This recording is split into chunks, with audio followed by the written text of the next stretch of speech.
Hello, everybody, as we get on our final Facebook group in joining us. I'm Jonathan Kronenberg, filling in for Chad Jensen. Joining me today is Zack Kelberman. Zack, how are you doing?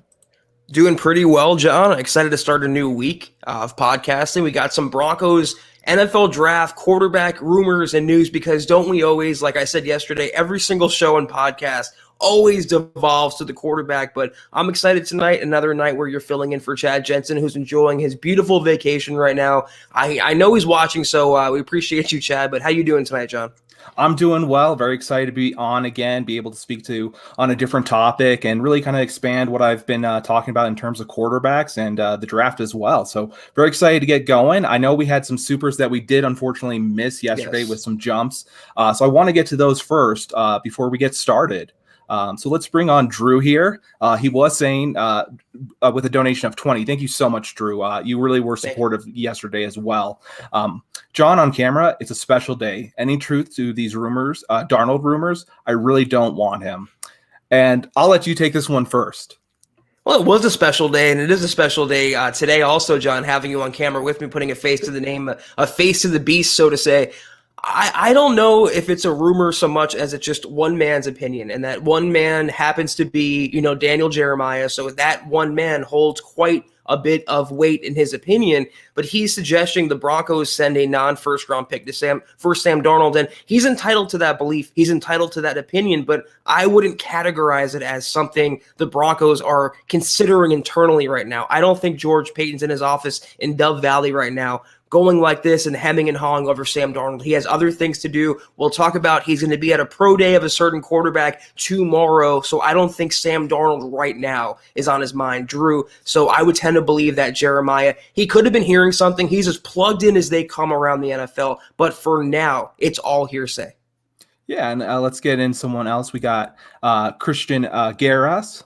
What's up, guys? Just showing some love. State of being. Appreciate you, Christian. We really appreciate that, Christian. Let us know where you're from. Are you from Colorado? I'm sure you've told it to a few guys, but me being a little new on the camera side, I've kind of forgot. So forgive me on that. But just showing some love, and I really do appreciate it.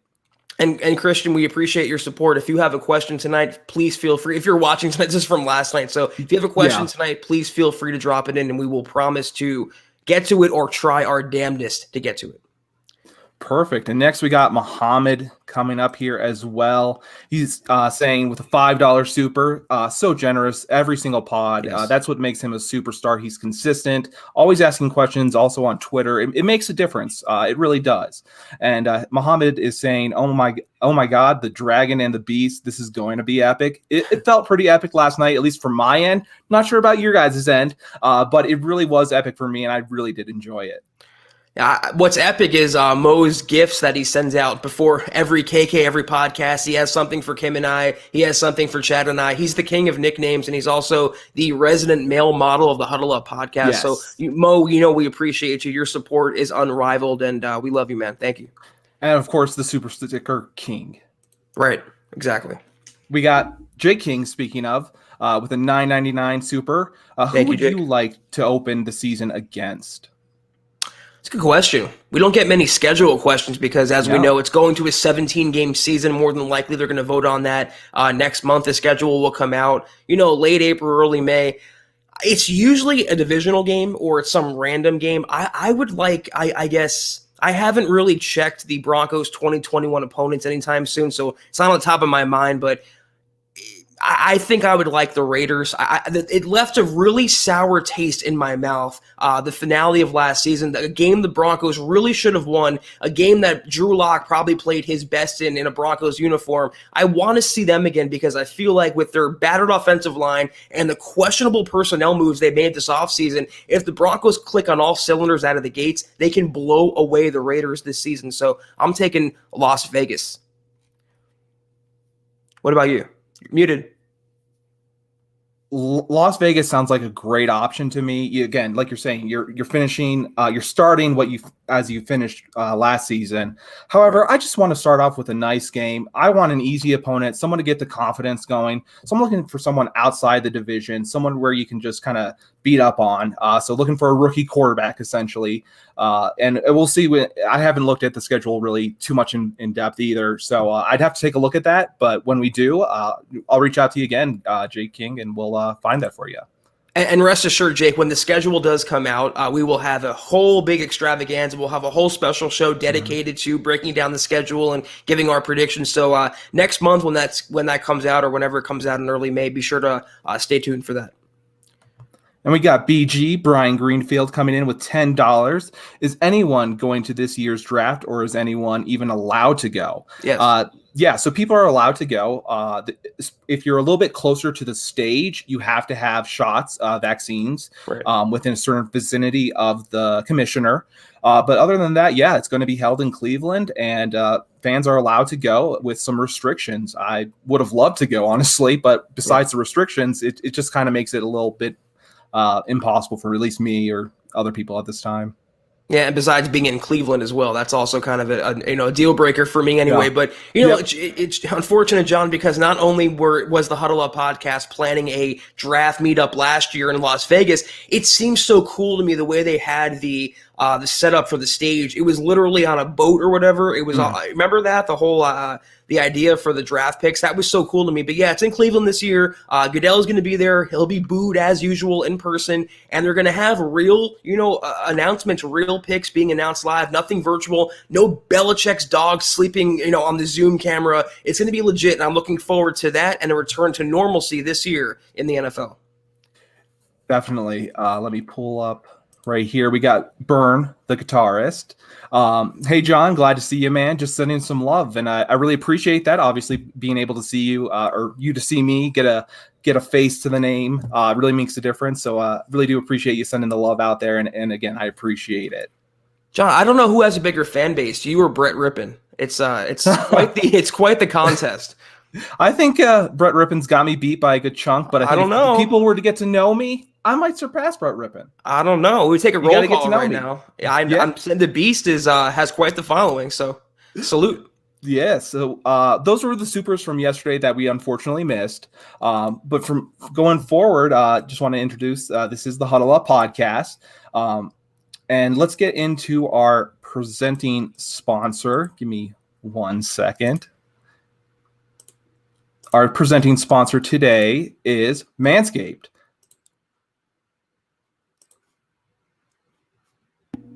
Perfect.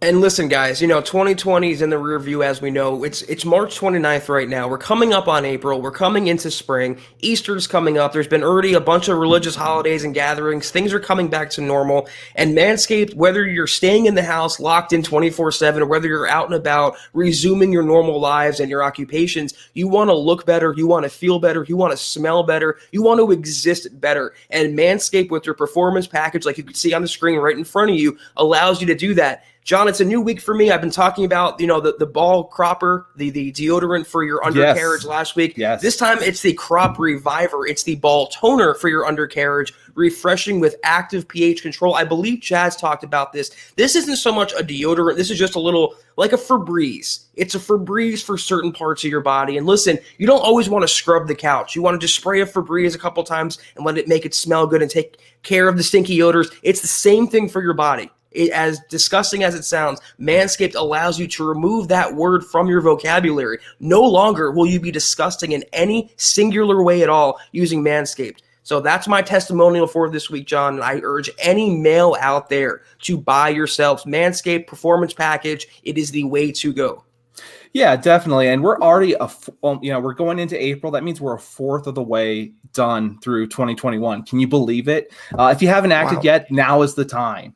So get 20% off and free shipping with the code HUDDLE at manscaped.com. Again, that is 20% off with free shipping at manscaped.com. Use the code word HUDDLE. Happy spring to everyone. Let's get it going. Perfect. So now we're going to go into the other matters of business. Let me just get a few things off the board here. This is the Huddle Up podcast. I am Jonathan Kronenberg. You can find me at John K MHH. My partner here is Zack Kelberman. You can find him at Kelberman NFL. Also, give us a follow at Huddle Up Pod for this podcast's own Twitter account, and follow the mothership at Mile High Huddle on Twitter as well.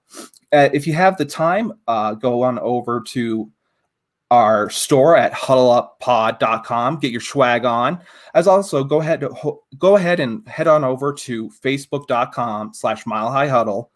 Click on the blue button. You can become a supporter. You'll get different things going for you, like Kelberman's Corner on Sundays, Trickle Zone on Saturdays. So those are two different shows that you can only get access through Twitter or through Facebook.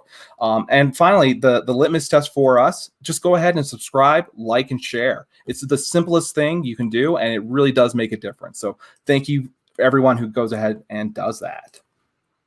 Perfect. All right, Zack, you want to lead us off and get us going? Yeah, I mean, I wonder if we should take some of the supers at the top before we lose them, and then we'll get into our main story. As long as you don't lose the supers that we had. Yes. So let's get to John Huston first, or Houston. What's up? Seeing buzz on Darnold. What's his value? A fourth? His price is going down. Teams getting their QBs, and he's a one-year rental. One-year rental, last year contract. You know what? The Jets, at this point, they're not getting a first-round pick, and they might not even get a second-round pick for Sam Darnold. I read something, I can't remember where, it was earlier today, that even suggested a conditional fourth-round pick for Darnold services. And I still wouldn't do it because I just think he's too damaged a quarterback, and he needs to be in a thriving offense. He needs to go to rehab in the NFL, and Pat Shurmur is not rehab. Pat Shurmur would be toxic for someone like Sam Darnold. So he could be probably had for a third and maybe even a conditional fourth, but his asking price is going down because other teams are starting to make moves, whether it's acquiring someone off the open market, making a trade, or moving up in the draft. As you saw, the Niners were a legitimate and logical, mix the words there, landing spot for Sam Darnold, and they moved up to number 3, likely for Trey Lance or Mac Jones. So the longer the Jets wait, the lower the price they're going to get back on Sam Darnold. Yet I still wouldn't take him, though. That's just my opinion. Yeah, when it comes to Sam Darnold at this point, it feels like the Jets have gone down from starting at a first, really strong, saying we're only taking a first for him, and then slowly weaning themselves back to a second, to a third. Now it sounds like conditional fourth with the opportunity to go up to a third if Sam Darnold's able to hit certain performance indicators. The only thing I see of value for Darnold is that he has a fifth-year option if traded. That's the only pro to getting him versus waiting for him to be released, having him or signing someone else on free agency. He doesn't separate himself enough for a conditional pick, in my opinion, at this time.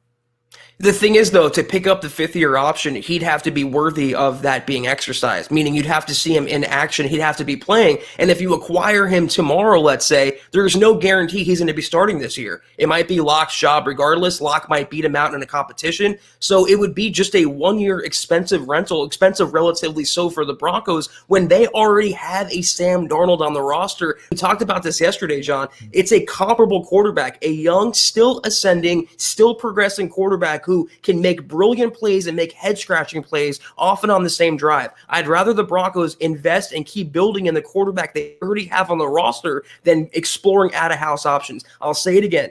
Eat what's on your plate first before asking for seconds. I'm with you there. I think that there's so many options for the Broncos to look towards, other than Sam Darnold within the draft. At this point, all the chips, for quarterbacks, for free agency, you're looking at Alex Smith, you're looking for trading for Minshew. There's really only a few options left at this point. So if you didn't make your move early, at this point, you're sticking to your guns and looking for second wave of free agency or actual in the draft. And I don't see the Broncos really making a move either. So it could be, honestly, I won't think it's Driscoll again, but it could be Rippon. It could just be the two of them running it back.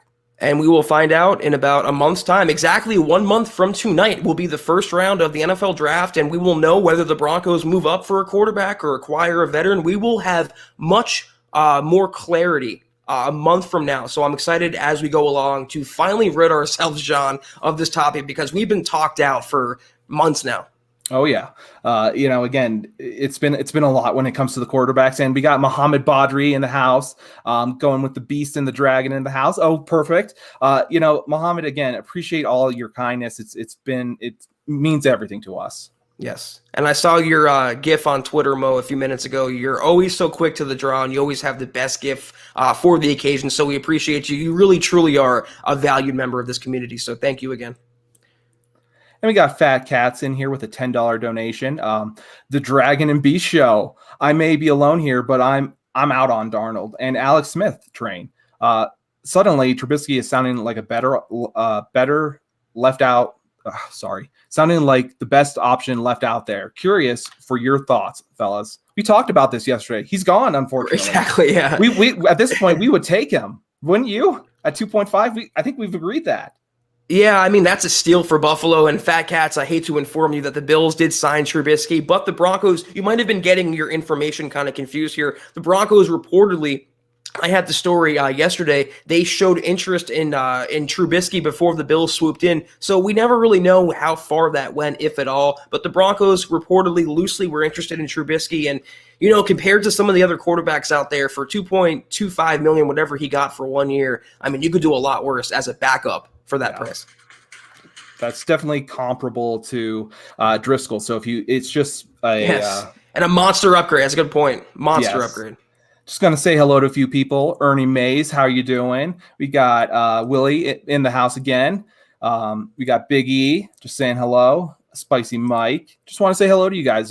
You guys mean the world to us. So we have AJ Zillinger coming in here with a super chat. $4.99. Zack, what is your dream draft and the rest of the offseason?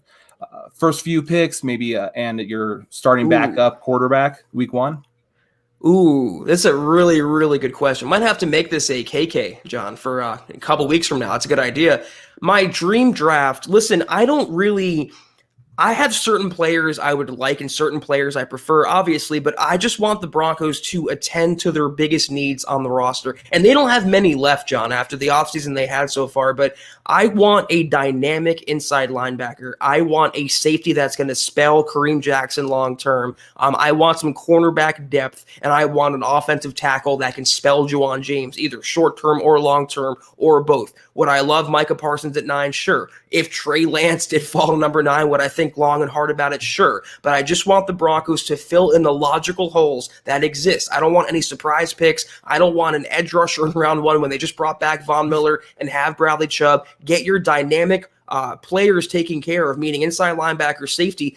Make that defense a top 3 unit, add some sprinkles on top on offense, maybe a game-breaking running back because you don't have one anymore when you let Phillip Lindsay go, get a right tackle. That would be my dream draft. However George Payton wants to construct it, I would be happy with that. My starting quarterback, my choice would be Drew Lock for right now. If Trey Lance was the pick, obviously I'll be on the Trey Lance train. If it's Mac Jones, God help the Broncos, I'd still be on the Mac Jones train. Whoever it will be this year, I will support. But right now, I want the Broncos, or prefer the Broncos and George Payton, to run it back with Lock one more time. I know it's unpopular. We've beaten this horse so much that it's dismembered, John. But I just want Locke to come back for one season unfettered. He can have an Alex Smith. He can have Brett Rippon, Kellen Mond, Trask. I don't care who his backup is or who the competition is. I just want him to get an opportunity to start. Nothing grandfathered, nothing, given to him, all earned.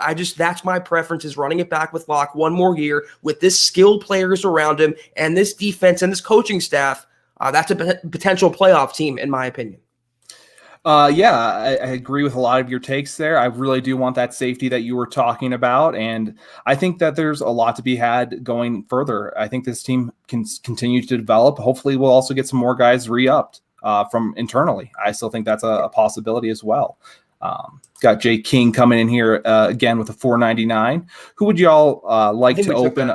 What was that? Oh, did I get that out? Yeah, we took that. We'll go ahead and get Michaela. Says, hi, fellas. Just wanted to show some love. Thank you so much. Beauty and the Beast. LOL, JK. So I'm so sorry that I'm Beauty, obviously. I'll be the Beast. It's okay. You'll beat it. Okay, the beat up one. I think the she's beat up one. the Beauty and the Beat. Yeah, getting some bags, getting a little older. Thank you, Michaela. Though. Thank you so Appreciate much, your Michaela. support. I really as do always. appreciate it. Yes. We got Hayden Lee Presley coming in here. Would you rather trade back and draft safety or draft a cornerback at 9? Good question. There's not as many safeties to me that have first round grades as there are cornerbacks. So I think ideally I would want the Broncos, if they don't take a quarterback at number 9, if they want to move back, let them move back to 14, 15, maybe grab Surtain, maybe grab J.C. Horn, maybe even if Greg Newsome rises up the draft boards, they can trade back and grab them. I don't have any safeties that I would burn a top 10 pick on in this draft class. I know it's a top-heavy group of safeties, but they brought back Kareem Jackson. They're very high on Trey Marshall. Obviously, they locked down Simmons. It's not a round 1 need, in my opinion. My ultimate preference, though, if they don't go corner at number 9, I don't think it's going to be Caleb Farley. It might be Surtain. It might be Parsons at linebacker. But if they move back a few picks and still get a cornerback, it's a position of need. Grab another draft pick. I'd be all for that. Yeah, I agree with you there. When it comes to cornerback, we have 2 corners that are on 1-year deals, essentially. We got Callahan on his final year of his deal, and Fuller only signed a 1-year deal. So cornerback is a need. Top talent is a need for Fangio's system. So, of course, you can take someone at 9. If you find there's someone there for cornerback. For safety, there's going to be someone at the back end, beginning of the second. That's kind of where it's at. I really don't feel very strongly about this class personally. I really like from Pittsburgh, I believe his name is Hamlin. But other than that, I haven't been really impressed with this safety class. And for other things, I'd rather do a trade back and draft an offensive lineman. Ooh. Or stay where I'm at and take Slater. Ooh. And then even hotter take. No, and then you don't, here's the thing. We're challenging Drew Lock at his position, right? Everyone wants competition. We want competition for Lock. You can't have it easy. We're not going to do the same for James then. We can't do that. So let's get someone who like Slater, who can come in, be competition with James immediately. And if he earns the right to play, you go ahead and start him, and you have a great backup in James, who hopefully won't be a cancer. But at the same time, let them have that competition. And if he doesn't work, have him also do some work with the guards in case down the line, you have to let Reisner go just because he, develops. Maybe he develops further, or maybe he doesn't develop the way you like. So Slater gives you a lot of different options, which I like. And for my money, that's the OT1 or the OL1 in this draft class, above Penny Sewell, because like you mentioned, the versatility, he can play guard, he can play tackle. And listen, we talked about Dalton Reisner, also Graham Glasgow. This is a make or break season for Graham after signing a $44 million contract. He makes $11 million a year, and he was, I hate to say, a little below average. I know he was hurt last year, but they might want to move on from him as well. They have Muti, but he's also still developing. He's still young. He's still growing. He's still very much underripe. He's also a red flag and injury risk. So I would, if Slater is the pick, it would cause palpitations among Broncos country. They would be pulling their hair out because they want a quarterback or a cornerback. It could be worse, though, if they did take Slater at number 9 or, again, in a trade back because, like you mentioned, you can fill 2 spots at once while also protecting yourself against the biggest risk on this roster. And the biggest risk is not named Drew Lock. His name is Juwan James. Yeah, exactly. And we got Dave from Georgia coming in with a $10 donation. Thank you, Dave. Appreciate it. He says, "Hey, Zach. Hey, John.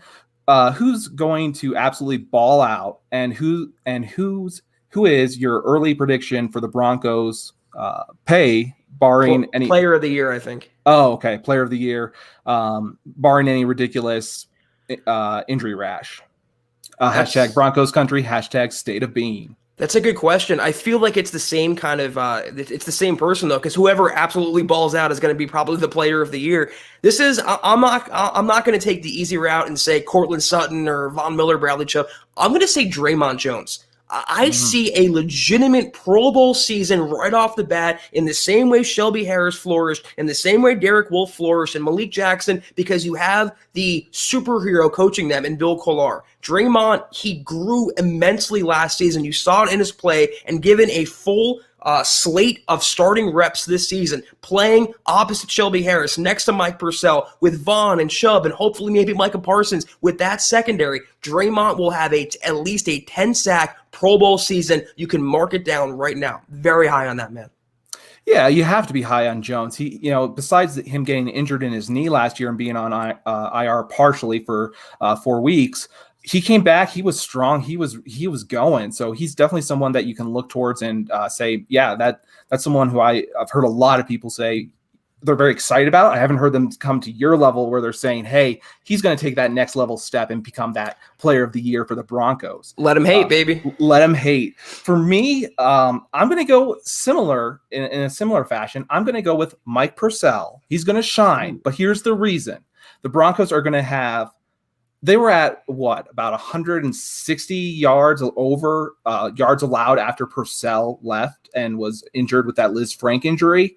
I think we're going to go back to the Broncos where you're seeing about 110 yards average per game. He's going to make a huge difference in that running game, setting up that those plays for the pass rushers, for Miller, for Chubb to just tee off, get the quarterback. And the quarterback's going to have to react fast, throwing interceptions more than likely. Right. So except to Ronald Darby, who doesn't get picked.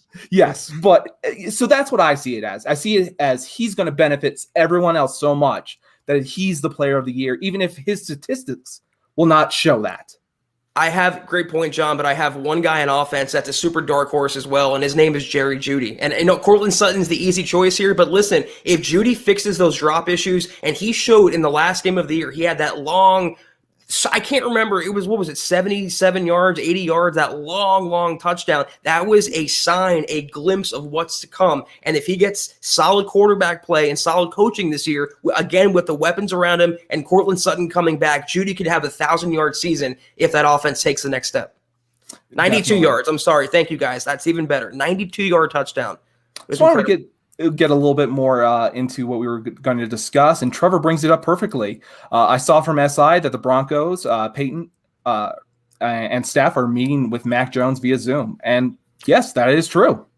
Appreciate you reading the content, Trevor. Yeah, we had this week. It's actually a good segue right now, John, to get to our main topic of the evening today, and that is the pro days for the quarterbacks. That's Justin Fields out of Ohio State and Mac Jones out of Alabama. Both are being held on the same day, tomorrow. And the Broncos GM George Paton is only going to one, and that's not Mac Jones, that's Fields. He will be there in person.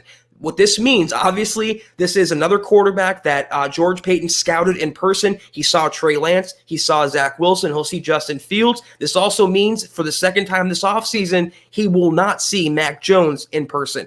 They had 2 pro days, Alabama, and George Paton was absent from both of them. The first one was because they were locking down the Kyle Fuller signing. Okay, fine. He sent Brian Stark to that, the director of college scouting for Denver. But the second one here, by all accounts, Mac Jones is going to be probably more attainable than Justin Fields, and you're not going to be there. So it says to me real quick, John, because, again, for anyone who's tuning in right now, George Paton, the Broncos GM, pro days are tomorrow. He will be at Justin Fields. He will not be at Mac Jones's. And this is all spitballing on my part. I'm reading into this one maneuver, okay? Because you said yesterday sometimes the Broncos' inactions are as impactful as their actions. It says to me that either George Paton doesn't believe that Mac Jones is going to fall to number 9 because there's that rumor somehow the Niners moved up to 3 to get Mac Jones and not Trey Lance. I still find that very hard to believe. Either he doesn't feel like Mac Jones will be there at 9, he has no interest in trading up for him or any other quarterback, or he has no interest in drafting him at all. Because if you had any interest, and I don't think this is a smokescreen, you would want your new rookie GM who lives to scout. That's his bread and butter. You think he would have eyes on Mac Jones one of those times. How often do quarterbacks or players have 2 pro days in an offseason? 2 pro days, 0 George Paton eyeballs. So I tend to think that there's something to that with Mac Jones where he's not as interested. Conversely, though, I can't also say that he's going to take Fields because he was at Fields' pro day or Fields is going to fall. I just think, though, 2 opportunities now and no George Paton attendance. It says something about Mac Jones. Yeah, it definitely says something about Mac Jones. You said, I believe, their director of personnel was sent to their first pro day, Yes. and that's a big person up there, up top of for the Broncos. But man, you would like to think that if he's going to pick someone and possibly trade up to the number 4 position to get him, you'd like to think he had some hands-on time with him, was able to at least watch it, in actual right next to him. Can he feel that, that flick? Does it feel right to him? And so that's definitely something that's strange. But at the same time, that means he's not looking at defensive tackle Barrymore, I believe his name is, from Alabama. That's a huge name to also then. Is that crossed off now? Not, it's obviously not, but it's just things to think about what they're doing. And I do think that if they were forced out of the two, Fields is the better pro day to go to, just because he has more questions. I think you have less questions with Mac Jones. Right. And also, Najee Harris, an Alabama prospect, he's missing out on quite a few Alabama players that could be draftable. But it says to me that they maybe prefer Fields as a prospect. It doesn't mean they're going to trade up. I still don't think Peyton, John, and correct me if I'm wrong, if you feel otherwise, Peyton will move up for a quarterback. I'm still of the mind that he's more than comfortable running it back with Locke for one more season. But if Lance or Fields or Mac Jones fell to number 9, I would like to think they would take a hard, long look at pulling the trigger, depending on what George Payton gleans from this offseason. He's seen 3 of the, I guess you could say, 4 or 5 big quarterbacks in this draft class. He hasn't seen them all. So I tend to think he's almost preparing for the possibility of one falling to him, though I don't think he's going to actually move up, especially number 4, to get a quarterback. Yeah, we were talking about that yesterday, and I believe you were hearing 3 first-round picks, if I'm correct, as being what it would take to get up to that slot at number 4. And the Falcons hold all the power in the world at this point. There's no reason for them to rush into anything. Right. And when it comes to draft day, then teams will start bidding against each other. So they're in no rush. You got to hit them over the head with a great offer in order to get a deal done, which is not advantageous for the Broncos. Especially because they have a quarterback already, and they have committed money to him, but they want to eventually move on from Matt Ryan, and they can just stay at 4 as well and take another position of need. They can take a tackle, they can take a defensive player. So like you said perfectly, Atlanta holds all the leverage, and I don't think George Payton, for the reasons he didn't pull the trigger on Deshaun Watson trade, I don't see him sending 3 first-round picks to move up for an unproven quarterback in Justin Fields, who's not even among the top two in this draft class.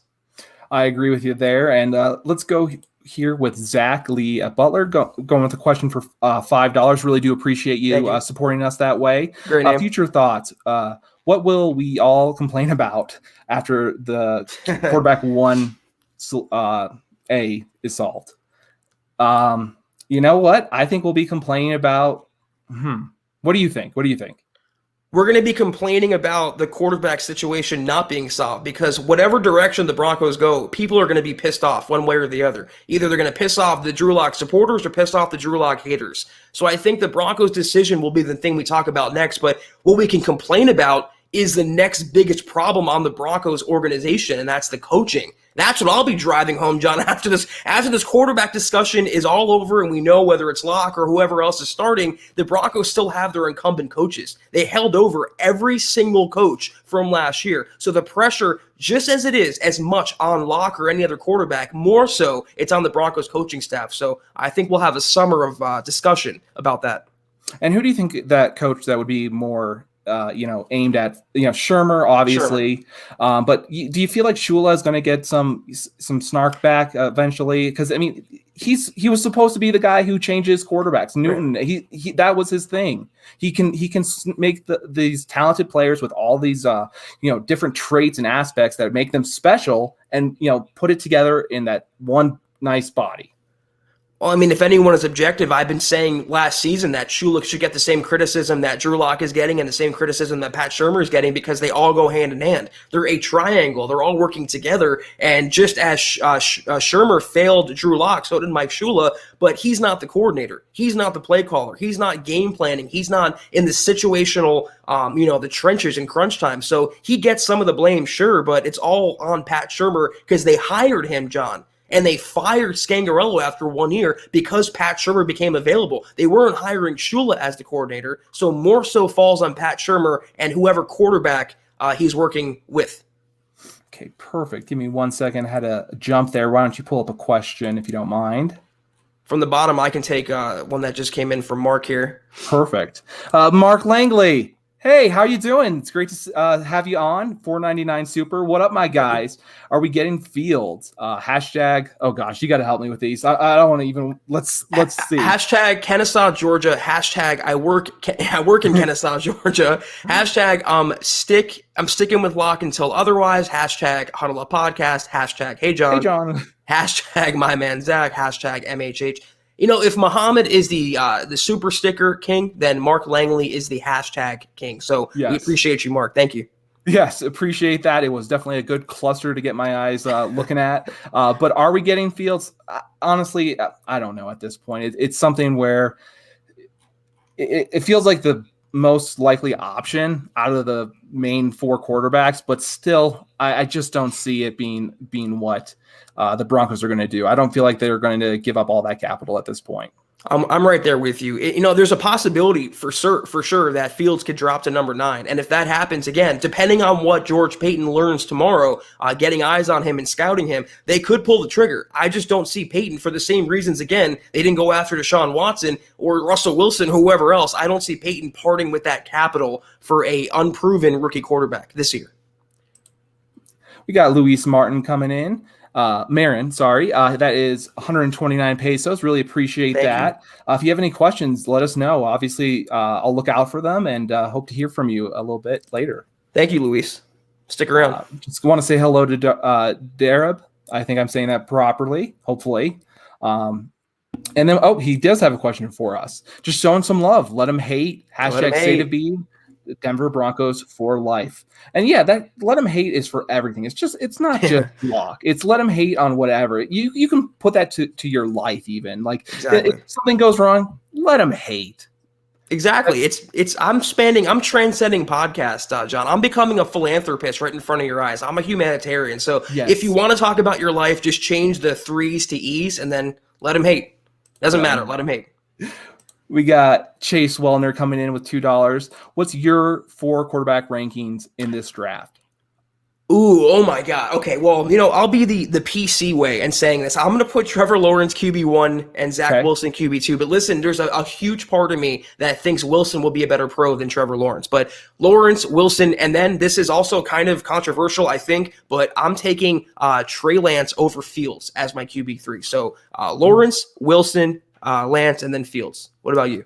So mine is pretty standard. Lawrence, I think it's Fields.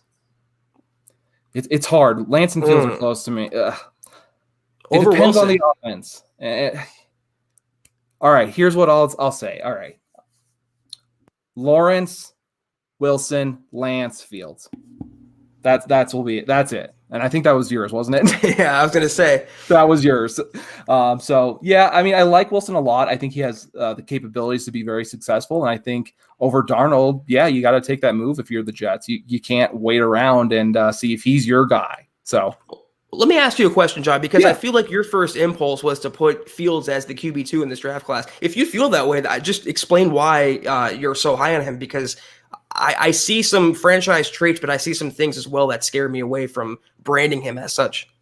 Yeah, I like some of the things that he does. What I've heard a lot of people, again, I haven't watched his tape really too closely. It's one of those things where I have done a lot of hearsay at this point, and hearsay seems to be footing issues. And I don't want to have another quarterback with footing issues. So for me, that's kind of a no-go at this point. And at the same time, it's very hard to judge these quarterbacks right now. If you look at Mac Jones, if you look at Zach Wilson, and if you look at Fields, they all had perfect pockets the entire season. So even if their footwork was messed up a little bit, it didn't matter on the play. So it's hard to judge someone and say, well, you did wrong, even though you threw a 70-yard touchdown. So it's one of those things where you're seeing a lot of good things, and at the same time, that offensive line makes a huge difference. Zach Wilson didn't have any competition until against Coastal Carolina. Against Coastal Florida, I believe. So that shows that he didn't have the greatest competition, but at the same time, neither did Lance, who didn't play as much either. I think we can all agree, though, that Mac Jones is QB5. So that's something we can all unite over.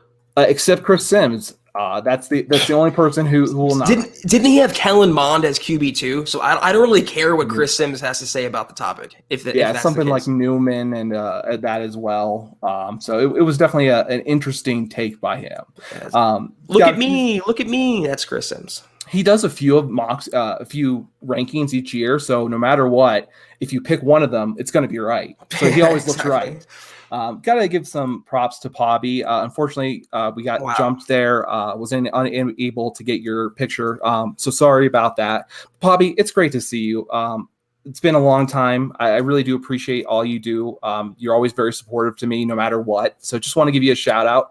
She's saying, hi, Zach and John, showing some love with nice Broncos hearts.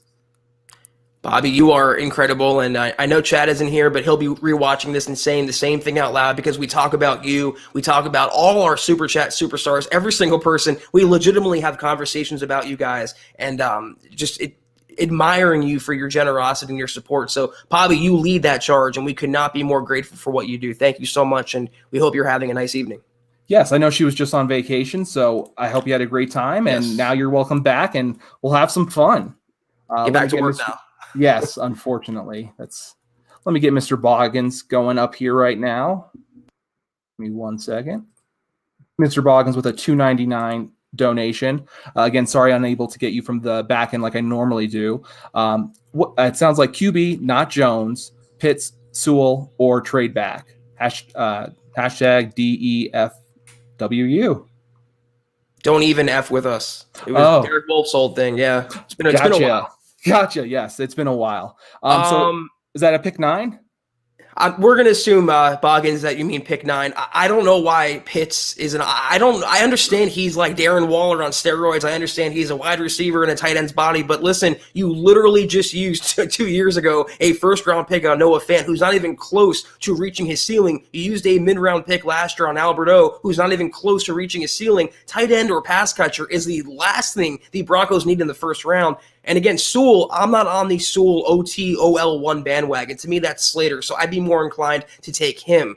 Quarterback or trade back? And assuming you don't mean Parsons or cornerback in this scenario, the quarterback would have to be, like you specified, not Mac Jones. If Trey Lance is there, because again, he's, to me, really rising up pretty fast. I mean, he might be, if I had to rank them how I feel personally, truly, John, it would be Wilson and then Trey Lance in terms of potential in the NFL.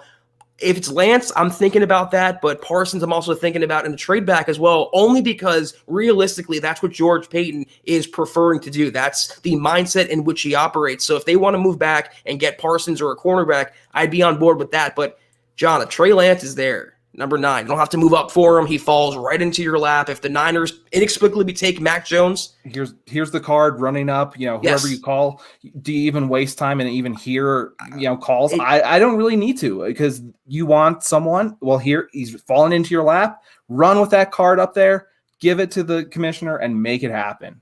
Yes. But when it comes to what you were talking about a little bit about Pitts, I 100% agree. I don't care if he was a receiver. If this was last year and maybe we didn't take in the second round someone like Hamler, maybe, but the Broncos just need a wide tight end who can block at this point. Really, like you said, the Broncos have drafted the pieces already. It's set up where you have your 2 receiving threats, and you just need that wide back.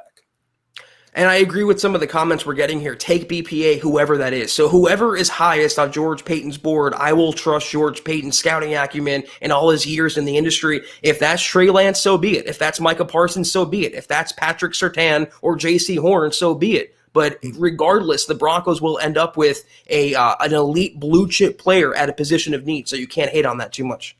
Of course. And you got Michaela coming in right now. Let me go ahead and pull her up. Oops. It went away. Sorry about that. Michaela came in again with another $14.99, saying, "Way to go, Beauty and the Beast again," and another great day in MHH land. And it is. It's always great to be here. I'm here 7 days a week, so it's always a different taste. It's always interesting to see the different people, how they view different things. So I know you all come out at different times, and that's the reason why. Well, we have the queen and we have the princess. We need we need a delegation for Michaela. We need like a title for her because she's been so generous and so supportive, and especially lately, you've been rising up the Super Chat superstar ranks, and your support, Michaela, is amazing. So we'll have to ponder that, John. Me, you, and Chad. We'll think of a title. We'll think about that, as well as, we offered you to come on the pod, but we got an HE double hockey sticks. No. Oh, did we get a response? It's okay. So I completely understand. It's something where at first it's definitely difficult. It takes some time. When I start, I have to get warmed up and have Zack get me going, as you can see sometimes. So it really is a group effort when you come on here. So it's nice. It's what I do. I'm the instigator. Whether it's you, Chad, it doesn't matter. Yes. I'm a rabble rouser.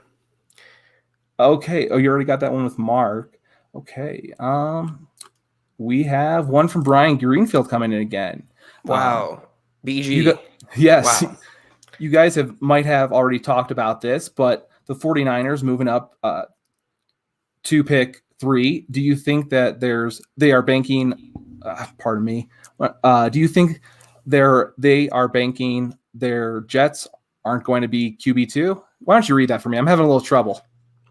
If the Niners moved up to 3, do you think they're banking that the Jets aren't going quarterback at 2? I don't get the move up that far for Lance or Fields or Jones. Thoughts? Maybe I'm just dumb. I don't think you're dumb, Brian. I do think the move up is for a quarterback, though. It has to be. You don't move up for an offensive tackle or an edge rusher or whatever else. You move up for a quarterback. You give up that type of capital. The debate now, though, is if it's Trey Lance or Mac Jones. And I'd be really, really hard-pressed for Kyle Shanahan, one of, if not the best offensive mind in the NFL, to move up that far for someone as limited of a ceiling as a Mac Jones. You want the higher ceiling quarterback. If there's anyone in the NFL you want Trey Lance with, it's Kyle Shanahan, because we mentioned quarterback rehab. He is the ultimate rehab center for quarterbacks, John, is Kyle Shanahan. He could take Trey Lance, what little flaws he has in his game, the correctable issues, he can take that to the next level and make him the next Josh Allen, make him the next superstar quarterback. So in my mind, that move up, however they want to spin it or play their cards or send out these smoke screens, I truly believe that move up was for Trey Lance and not Mac Jones. And Trevor's feeling the same thing we are. Let's get to Broncos fan 99 real quick. Has Lance faced a real defense yet? I mean, obviously he's faced top competition within Division II. That's without saying. He made it far into the playoffs when he did play, I believe, in 2019. Yes. But again, he hasn't played much at all, really. He had one season. So, he hasn't faced the best defenses. He's faced Division II defenses, and that's about it. What else can you say?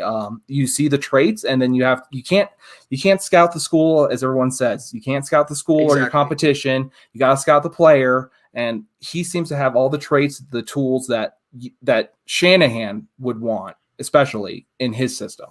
Exactly. That's what I was going to say. It's sometimes people get too hung up on the competition or the schedule or the team around them. You want to see if the quarterback can make a throw. You want to see if the quarterback can do franchise quarterback things, regardless if they're playing against a high school team, a peewee team, Division 3, 4, it doesn't matter. If a quarterback is going to be a franchise guy, he has that innate in him already. It doesn't matter who he's playing. And if you're a great coach like Kyle Shanahan, you see that franchise quarterback and you can, dig through the rubble to get to that gem. And that's why I feel like with Trey Lance, the ceiling that Lance has in San Francisco with Kyle Shanahan is astronomical. I firmly believe that move up was for Lance and not Mac Jones. Yeah, I agree with you there. Let's get Brian Greenfield. I'm going with a $10 donation. Thank you, Brian. I am going to try this super tonight. See if you guys answer me tonight. Is anyone going to the draft last night we must have missed this one of his, so he's asking again. Sorry about that, Brian. We did get those at the beginning of tonight, but we'll get to this right now since you are here. Yeah, I'm not going to the draft. I wish you could, but the draft is being available for some people. You have to have certain distance between you and the commissioner and the stage, and you have to have your vaccine essentially within a certain amount of rows, essentially. So that's my understanding of it as of now, and that's really all I have to add on that. Do you have anything to add additionally? No, Brian, we apologize about not getting your question last night, but if you want to go back and watch the pod later, we did actually open up the show tonight by answering this. It's in Cleveland. It's mostly normal. Goodell's going to be there. The picks are going to be there. It's mostly normal, even though I'm sure there'll be masks or social distancing going on within the facility of the draft spectacle. So it's going to be way better than last year when, again, we had Belichick's dog and what was it? Cliff Kingsbury's house that was straight out of a home and gardening ad. It was not what I wanted to see for an NFL draft. Yeah, it wasn't great, kind of gleaming in on Elway's house at the end of the night when he's tired and he was just ready to call it quits. Yeah, it was kind of just like, go to bed. We're good. Nothing's going to change. Go on. See you in the morning. Yes, exactly. So from there, let's go ahead and head on to Zack Butler. Great name. Yes, of course. Zack is a great name. Top 10, would you say? Or top? I say it's top 1. Okay. I think John number 2. Yeah, it's close. It's to the point. So he says here with his $5 super donation, you guys brought it up in macro, but how is Tom McMahon, who knows if I spelled his name right, still a special teams coordinator? Hashtag Sun Soak Jensen. I don't know. I've been wondering this for 2 years now. I thought for sure after last season he would get his walking papers, but he's like, Wilkinson. They must be sharing that picture, that compromising picture of John Elway around the facility. It must be in McMahon's possession now, because I have never seen this side of Brock Olivo a more incompetent special teams coordinator than Tom McMahon. And what makes it more infuriating is the Broncos and George Payton, they actually went out of their way to appease Tom McMahon by bringing in Mike Boone to play special teams. So I have no idea why they decided to retain him. All I can guess is it's Fangio's call, and with Elway being kind of moved out of the GM job, they left it up to Vic for this season. But they're all tied together, because if Fangio gets fired next season, which if he doesn't produce, he will, that means out goes Shermer, out goes everyone else, and out goes, finally, thankfully, Tom McMahon. It's been a confusing thing for sure. I don't understand why he wasn't let go immediately. It felt like the easy option to quench, some of the fire that was going on from the fans, saying we want something to happen. I think it would have been an easy move. I don't know who they're trying to, keep. It just doesn't make sense. What has been special about our special teams that, except Nothing. Me wanting them to fair catch out of fear. I'm at the point where I want fair catches, because I just don't want a penalty that put Locke back to the 5-yard line. It's enough when Spencer, whoever, if they take a fair catch, it seems a little bit better than letting Spencer catch the ball at the 1 and trying to make a juke move and get 4 yards maybe. It's very difficult for me personally to understand punt returners, specialists. I think that they only have one goal and they have one play to shine, so they're always going to take it out. They don't really care if it sets the Broncos up in bad position. So for me, it's a huge problem with also allowing these guys to take the ball out. There's just a lot of issues with the special teams. Only thing we got going is Sam Martin was an improvement, but that was Sam Martin. That wasn't really coaching. That was him. And he was an improvement on what? An improvement on crap and Colby Wabbin and Marquette King. And remember a couple of years ago, the Broncos were so scared of Isaiah McKenzie fumbling on returns, they brought back Jordan Taylor, and they told him specifically, just catch the football. We're not even worried about advancing the ball or making yards. Just catch it and hold on to it. It's been a disaster for quite a while now. Joe DeCamillis, where have you gone? Please come back to Denver, because Tom McMahon is quite the coordinator. I don't mean that flatteringly either. No, and it's been a question for fans since last year. I think people wanted him fired mid-year, so it's not going to go away, and I don't expect it to. So yes, give me 1 second. I want to get Cody Potters up here. Until then, we'll go ahead and let's see if I have another. Do you have one for us? I can take David real quick while you do, Cody. Thank you so much. Yeah, David hopping in, 1999 Super. David, thank you so much. One of the best avatars, profile photos on this podcast. We appreciate you. Do you guys see us looking at trading with the keys for the 2 spot to get a quarterback like Wilson? Is the rumors about getting Darnold really true? In terms of Sam Darnold, we talked about this earlier. That was conjecture coming from Daniel Jeremiah, who is the preeminent NFL Network draft insider, but it's one man's opinion. He opined that because the Broncos did not make a move already, they're setting up to make a move either with a rookie or with a veteran trade. But the same can be said about them not making a move. It could be an indication they're rolling with Drew Lock for another year. So it was one man's opinion. That's on Sam Darnold. To move to number 2 from number 9, they'd have to give up multiple first-round picks. If we're talking 3 first-rounders to get to 9, from 9 to 4 to Atlanta, what would 9 at 2? The Jets want a quarterback, despite what they're saying. I'd be really shocked if Darnold is their week 1 starter. By all accounts, that will be Zach Wilson, at least as the quarterback of the Jets this year. So as much as I like him, I think he will be QB1 in 3 years in this draft class. It's just unrealistic to think Peyton will surrender that much capital, which could be a Ricky Williams-type haul, to move up for a rookie quarterback who hasn't played one solitary snap in the NFL.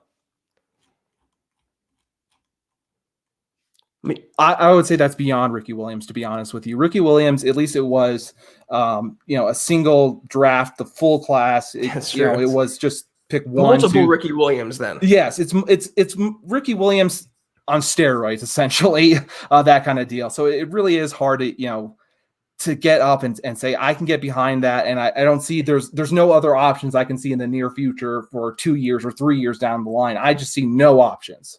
And if they wouldn't have done that under Elway, and they wouldn't have, there's no chance they're doing that under George Payton, who's way more conservative and way more about hoarding draft capital than Elway was. Definitely. Getting a few names queued here. Thank you for your patience. We got Cody Potter coming in with a $20 donation. Let's see.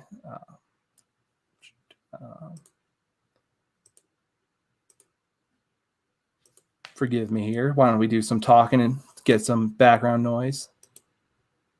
There we go. Why don't you remove that? All right. Cody Potter, $20. I'm crossing my fingers on whatever we do in the draft, but I'm watching Fields tape, and more, I'd be okay with taking him. Maybe trade Locke for depth pieces. I hope Locke plays well. If not, it sets us back 3 to 5 years. Do you believe it would set us back 3 to 5 years? I don't believe playing Locke this year, and if he bombs, it would set the Broncos back, because again, everyone's saying the 2022 class is crap and it's nothing, but who saw Zach Wilson's rise this time last year? Who saw Mac Jones or Kellen Mond's rise this time last year? So there's going to be a quarterback that breaks out of the draft mold that becomes a first-round prospect that nobody saw coming, and the same could be said if the Broncos were to move up for a quarterback or snag Justin Fields or Lance or Mac Jones. If that move doesn't work out, what did Paxton Lynch do? That was a first-round quarterback, and that set the Broncos back however many years. So you can make the case, because this is, again, kind of an anti-Locke trope, that there's another scenario in which the Broncos are set back, not just rolling with Locke, but going against Locke and drafting his successor. Unless you hit on that 100%, you will be set back multiple years. I agree with you there. If Locke isn't the guy, you still got a piece, hopefully, that can turn into a Pro Bowl player, at least a starter, hopefully. So again, it's not like if you're missing out on this year, if you don't get your guy, it sounds like Cody Fields is your guy. If you're able to get him at 4, it still would be one of those scenarios where I just feel like you're giving up so much of your haul that you're going to have other pieces. So no matter what, you're always going to be playing this game, and it's just a matter of how you want to play it. And listen, everyone has their quarterback they want this year. Just like last year, everyone had their wide receiver. I was a Henry Ruggs guy. I know Chad likes CeeDee Lamb. Others like Jerry Judy. Others like Justin Jefferson. Everyone likes their own guy, and we have to just see how that plays out. And it's not a matter of who's right and who's wrong. It's just trusting the Broncos and George Payton to make the good decision at the most important position in the entire sports landscape. Exactly. And here we go. We got one from Mark Langley coming in here again with a $5 donation. Appreciate that. Thank you, Mark. Saying Juwan James opted out last season because Mop and Glow extended his contract. Hashtag wow brows. Hashtag Denver 24/7. Hashtag as always go Broncos. Appreciate that, Mark. James, his opt-out definitely did hurt the Broncos last year. However, you got to let him back into the fold. There's nothing else you can do at this point. Right. You can't cut him. You can't get rid of him. You're not going to be able to trade him. Who's going to want that? And really, you'd probably have to give away a draft pick and him to get him off your books, kind of like Brock Osweiler. So Exactly. Ja'Wuan James, it's unfortunate he's going to be on the team this season. I think he'll do okay this year. He's not going to be, a kind of thing where it's, oh my gosh, Bulls jumped up. And we really do have a feeling now that we can trust him. I feel like, again, what I was saying earlier, you can bring in a guy like Slater. Let's have some competition there. I'm not giving Ja'Wuan James that starting position just with a snap of my fingers. So, he opted out, and I'm ready to find someone new. And, I'm right there with you. I think he will play this year, even though it's an odd number year. And I think he'll be okay, but I don't want Broncos country to set Garrett Bowles' expectations on Ja'Wuan James. He was a fine tackle in Miami when he was on the field, and the Broncos signed him and gave him a record-setting contract at the time because of it. If he's just average, that will be so much better than what they got out of Elijah Wilkinson last season. So I'm not a James fan, but I'm not hypocritical either. I'm supporting him because he's playing for the Broncos, and he is a starter right now. And if he plays well, the Broncos offense plays well, and the Broncos offense plays well, John, with that defense, it's going to be a fun year. Oh, yes, it will be. So we got supers coming very quickly. We got Mohamed Badri coming in with a super sticker, as he is the super sticker master. He's the one who showed us how to do this all. Appreciate you, Mohamed. We got you in here. We're seeing number one. You're number one? Me? Or is that to you? We're both number one. Yeah, we're 1A and 1B. Yes, we're 1A, 1B. We're Melvin Gordon and Phillip Lindsay. But you'll be in Houston next year, John, so we don't have to worry about you. All right. I mean, I still got my money in the end, I guess. Better get your bags packed. Yeah, I mean, I'm leaving my own home city for someone else who doesn't live here, but okay. Thank you so much, though, Mo. That was a little creepy of a super sticker, that woman, but we appreciate your sentiment as always, and you are definitely the man. We got Brian Greedfield coming in here. Appreciate you as well. So if Zach Wilson is there at 3, do the 49ers get him? And this is $5 super donation. Thank you, Brian. If Zach Wilson's there at 3, I mistook that word. Do the 49ers get him? I don't think he'll be there at 3. And I don't know. I mean, I don't cover the Niners, so I don't know how Shanahan feels about Zach Wilson. I feel like he's the best quarterback in this class, though. And that's one man's opinion. There's something that says to me, though, that Kyle Shanahan, because he knows the way the wind blows in the NFL, more so than most other coaches, the NFL is going to a dual threat quarterback kind of archetype. They want a guy that can win with his legs and win with his arms. He didn't have that in Jimmy Garoppolo, and he wouldn't have that in Mac Jones, and you would have that in someone like Trey Lance or even Justin Fields. So my money right now, the Niners made that move, not for Zach Wilson or Fields or Mac Jones. That they made that move for Trey Lance all the way. If you wanted Zach Wilson, you would have really sold the farm to get him from the Jets at this Number point. 2, exactly. Yeah, there's no way that you're leaving up to chance that you go with your quarterback who may be your guy. If you think both can do it, then yeah, that's a great option. You have a fallback. But I really think Lance is the target here, and that's why they set themselves up to be the 3rd pick. They knew that the first pick was Lawrence, the 2nd pick is Wilson. They knew who they're getting now. That's a great point because they gave up all that capital already. What's giving up a little more to move up to get your guy at number 2? So, yeah, if they wanted Zach Wilson, they would have cut a deal with the Jets, as impossible as that might seem to get him. But I think number 3 right now is Trey Lance. And the 49ers saying Jimmy's our guy, there is no bigger example of coach speak or smoke screens during the pre-draft process than them saying that Jimmy G is not their guy. As soon as they can hone in on their quarterback, whoever that may be, he will be gone. So that's all smoke. Jamarcus Russell is our guy. It's kind of like one of those things where it's, you got to say it until the move is made. And he's your guy until he's not. Yes. And then you move on and you really don't want to talk about it because guess what? He's not on my team. I don't need to talk about him. Never said it. Fake news. Yes, exactly. So I think I got most of them on top. I'm not sure. I don't see anything at the bottom. I'll give one last little scroll, though. We're winding down. We're over the hour mark, guys, so we have to kind of be quick now. If you guys have any questions, this is the last Huddle Up podcast. We're off tomorrow until Wednesday, so get your questions in now if you have any. We're going through one last little look-see here. Yeah, and definitely, if we for some reason miss one and we're unable to see it, we got something from is he sad because we're not? Don't worry. I think Chad's going to be on Wednesday. Don't worry. It's not me. Do we miss a super though? That's what I don't know. That's what I'm wondering. That's what I'm wondering. So if we did, please let us know so I can go ahead and go in the back and make sure we get that and reach out to you. Skip my chat. Okay, let's check for Burn the guitarist. While you do that, if you can find them, I'll address some of these comments here. Someone said the Broncos, the Niners traded up for Micah Parsons. That's pretty funny. Yeah, that would be wild. And I feel like this is the most unpredictable draft after pick 3 in modern, memory. There is going to be a top 10 shocker. There is every single year. Look at the Raiders taking Farrell. Was it last year or the year before that? There's always going to be a surprise. And you know what? They love defense in San Francisco. If they made that trade for Micah Parsons, Twitter would be shut down. Okay. Still taking a look for that. Why don't we go ahead and hey guys, we missed Ben as well. So let me go ahead and go in the back and get a few of these and see where I'm at. Until then, let's grab one question. Go ahead.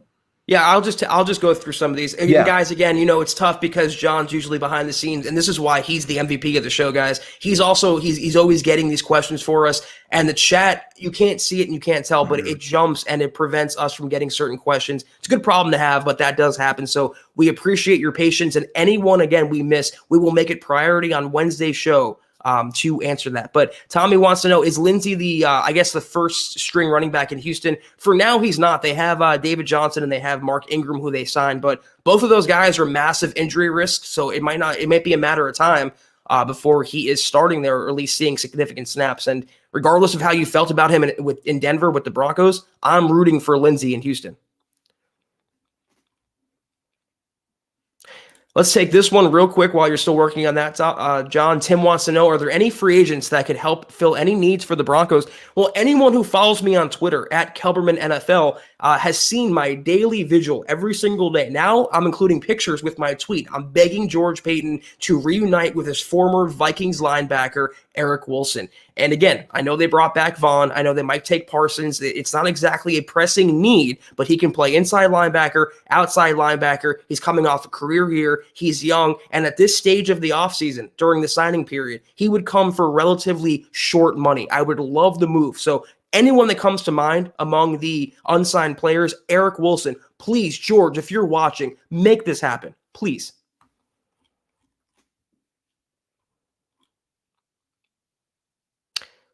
We got him. We got him. Ben, I'm still looking for yours, but we will hopefully get to that in a little bit. Hey, from Burn, the guitarist, with a $5 super chat. Hey guys, with the roster more or less set for next year, which guys are you looking forward to most and least? Well, for looking forward to least, obviously at this point, I would say Juwan James. We just talked about him. Yeah, Juwan James. But again, I'm trying to think of someone else that would be disappointing. Melvin Gordon, Mike Spencer. Boone. To me, again, I'm going to go back to special teams. Deontay Spencer. I don't know if I believe in giving a spot to someone just based off your returning abilities. I want someone who can bring value in other places, and that way they don't feel like they need to make a play every time they have an opportunity. So that's for me personally how I would feel. Who I'm looking forward to least, who I'm looking forward to most, it's Drew Lock. I mean, we have to see what he is. So I'm looking forward to seeing him, see what happens at this point, because that will tell us everything essentially. It will tell us how our receivers are going to do in terms of receptions, how we're going to move the ball, everything. It's going to determine how our defense does. Yeah, on defense, I'll go K-Jack. I mean, if he's starting this year, I still think he's a liability in pass coverage. I understand he's good in run support. I understand he's good for the locker room, but he's older. I understand he's not expensive anymore, but he's just so bad in pass coverage. He's falling off like 2017 Darian Stewart, which wasn't a pretty picture. So I'm not looking forward to watching him. I'm not looking forward to watching Juwan James, crossing my fingers there. But who I'm looking forward to watching the most, that would be Kyle Fuller. Coming to this defense, playing in that secondary opposite Darby and with Bryce Callahan, Simmons. I'm also, again, looking for Draymond Jones to have a Pro Bowl year. I think Jerry Judy on offense, if the quarterback situation gets right, all things being equal, I think he can have a 1,000-yard season. And Cortland Sutton, I know it's a very predictable answer, but he was an ascending top 10 receiver before he went down last year. Upon his return in this offense, I think he's going to be right back to form as the go-to guy for the quarterback, whoever that may be. It appears like I got the wrong one from Burn the Guitarist. Keep saying games. He meant to say, which guys are you looking forward to, not games. Oh, question. That was my fault then if I said games. Forgive me there. At this point, I cannot find you, Ben. What I'll do is I'll have to do it at the end, and we'll make sure we get you tomorrow for the next podcast. And what I can do is, if you're on Twitter, I'll go ahead and make a clip for that and send it to you if you're not able to make it, so we can get that super taken care of for you. Because we do appreciate when you put in your hard work and donations into that. It makes a huge difference to us. It keeps us, keeps the lights on. So I want to make sure we're able to get you. Could not find the timestamp, so again, forgive me on my end. Yeah, we appreciate all your support, guys. That's going to have to do it for us. We're way over the 1 hour mark. We got one. At the buzzer. Big Kid Rook at the buzzer. Keep it real, guys. We appreciate you, by the way. $4.99 super. Thank you. Any one of the top 5 quarterbacks in the 2021 draft will be a superstar in Denver. Even Mac Jones will tear it up like he did in Alabama. I disagree. I don't think putting Mac Jones and Pat Shurmur together, it's just so uninspiring. It's just the worst combination for today's NFL when it's all about dynamicism. It's all about dual threat ability, creativity. Mac Jones doesn't have the former characteristics, and Pat Shurmur doesn't have the latter characteristics. I agree, though. I mean, you put Trey Lance in the system, you put Zach Wilson here with this offensive talent, Pat Shurmur aside, they would blossom, and they would be arguably upgrades on Drew Lock, but we have to be realistic, and realistically, they're not going to get a shot at Zach Wilson. They're not going to get a shot at Trevor Lawrence, probably not Trey Lance, probably not Justin Fields, and they're probably not going to have interest in drafting Mac Jones. So realistically, Lock is the best option in Denver for 2021, and we have to rally behind that until and as such. Yeah, and we got another super that came in at the last second. Here we go. From David Vasquez Jr., $9.99 super. I know there will be shade thrown at me, but the Broncos need Deshaun Watson. Go Broncos, hashtag Denver Broncos for life. Yeah, I mean, at this time, yeah, you're going to get a lot of shade thrown at you. People, went from I'm 100% on him to being, no, don't want to hear anything about it. I'm done. I'm moving on, which is fine. That's, for some people, it's a immediate no kind of deal. So I don't see it being an issue. You're saying that if he's proven innocent, that he gets all the legal stuff taken care of, that he'll be able to play, and that's when the Broncos would make the move. So only after he's been proven innocent and everything has been taken back to he's able to play.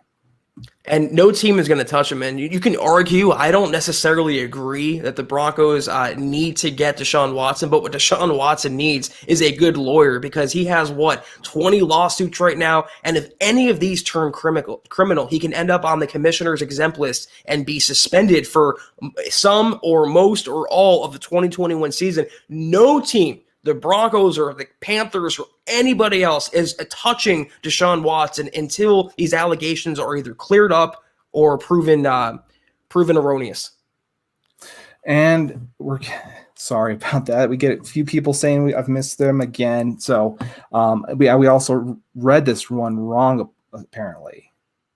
It says, you know what? Why don't we get those tomorrow? Do you see what we missed there? We got that one already, but yeah, we're out of time tonight, guys. And again, this is we're flying by the seat of our pants because Chad Jensen's on vacation and John's not behind the ones and twos handling the production. We promise you guys we will prioritize you at the beginning of Wednesday's show, the Huddle Up podcast. The first very thing we do, like we did tonight, we'll get to your supers. Thank you all for your support, your generosity. Thank you so much. The interaction was amazing tonight. We appreciate every single one of you. John, you want to handle the matters of business one more time before we get out of here? Yeah, and again, I apologize for that. We'll get that taken care of. But again, thank you for watching the Huddle Up podcast. Go ahead and follow us at Huddle Up Pod on Twitter. Also follow the mothership account at Mile High Huddle. If you're in a position, please go over to Facebook, become a supporter. Click that little blue button. You're able to get a few exclusive shows like the Trickle Zone. He does top 10s for the draft. So we just did quarterbacks, receivers. We've done running backs, which is really prevalent now. As well as please head on over to the huddleuppod.com to get your gear if you're able to. Final thing that always helps is subscribe, like, and share. Makes a huge difference organically.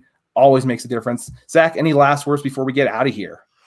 Again, guys, whoever we did not get to tonight, John, as soon as we're done, he's going to go over the podcast tonight, and he's going to make a note of every single person. I believe it's only a few, and we apologize. We never want to leave anyone out, but this chat is hot and heavy, and we appreciate your patience and look forward to Wednesday getting to that. And then by that point, John, tomorrow, again, George Payton, the story of the podcast today, he will be at Justin Fields' pro day tomorrow, not Mac Jones's pro day. So on Wednesday's podcast, we'll have a little more information maybe about how George Payton and the Broncos feel about their quarterback situation, more news, rumors coming out. Keep it locked to milehighhuddle.com for all your latest. Take care, guys. We'll see you Wednesday night, 6 o'clock Mountain, 8 o'clock Eastern. Have a great night. Take care. And as always, go Broncos. Go Broncos.